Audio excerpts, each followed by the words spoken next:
घघरिया तोहरा पतली कमरिया में करत पागल गोरी ललकी घघरिया तोहरा पतली कमरिया में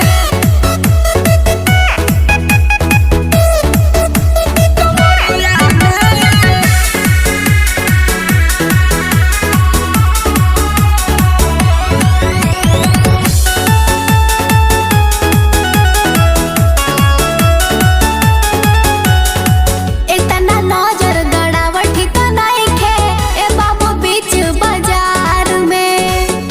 डिजाइन मन करता गुड़िया ढोली तोहे अखबार में अरे मन पगला जाता हो इतना नजर गड़ावट ठीक नइखे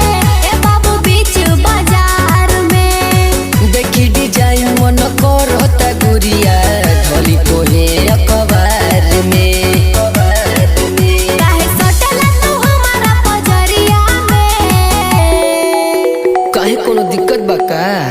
करता पागल गोरी ललकी घघरिया करता पागल गोरी ललकी घघरिया